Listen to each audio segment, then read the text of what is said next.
Abdul Sattar الطارف from اکرو شریف۔ امیر علیہ سنت کی بارگاہ میں عرض ہے کہ ارشاد فرمائیں کہ ایسا سنا ہے کہ دعا کی قبولیت کے لیے شرط ہے کہ دعا مانگنے والوں کو پختہ یقین ہو کہ میری دعا قبول ہوگی، تو یہ ارشاد فرمائیں کہ ایسا یقین بنانے کے لیے کیا کرنا چاہیے؟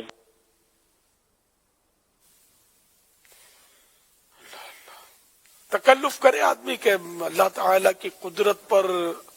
نظر رکھے کہ وہ جو چاہتا ہے وہ کرتا ہے، تو آخر میری دعا قبول کیوں نہیں کر سکتا؟ تو وہ ضرور دعا قبول کرتا ہے،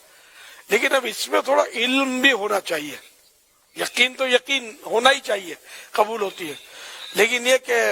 اگر ظاہری طور پر جو کچھ مانگا وہ نہیں ملا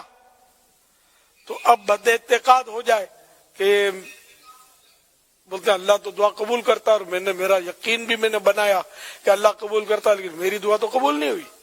میں نے جو چاہا وہ تو نہیں ملا، مجھے نوکری نہیں ملی، یا مجھے فلاں میرا بچہ بیمار ہے تو وہ درست نہیں ہوا، وغیرہ وغیرہ۔ تو اس میں دعا کی قبولیت صرف یہی نہیں کہ ہم نے جو مانگا وہ ہم کو مل گیا، یعنی ظاہری طور پر، بلکہ دعا کی قبولیت کی مختلف صورتیں ہیں۔ مثلا یہ کہ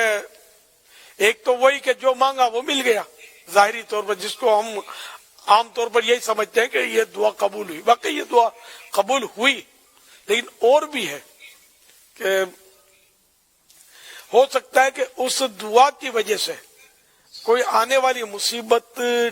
ٹل گئی ہو جس کا ہمیں پتہ نہیں۔ ہم جس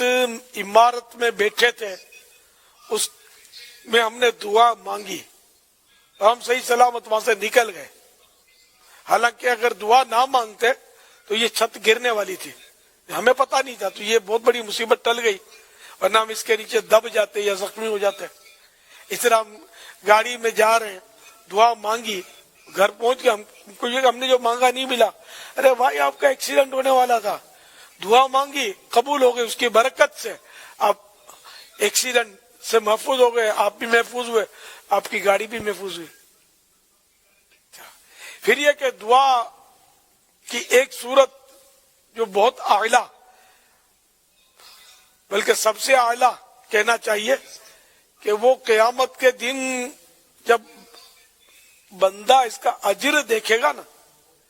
تو تمنا کرے گا کہ کاش دنیا میں میری کوئی دعا قبول نہ ہوتی، یعنی وہی ظاہری طور پر قبول نہ ہوتی، اور مجھے آج قیامت کے دن اس کا ثواب مل جاتا۔ تو بہرحال یہ کہ دعا قبولیت کی امید پر ہی کرے، یقین پر کرے، لیکن اس کو اللہ کی عبادت سمجھ کر، ثواب کا کام سمجھ کر دعا کرنی چاہیے، اور اس میں کوتاہی میں ہمارا ظاہر نقصان ہے۔ صلو علی الحبیب صلی اللہ تعالی علی محمد۔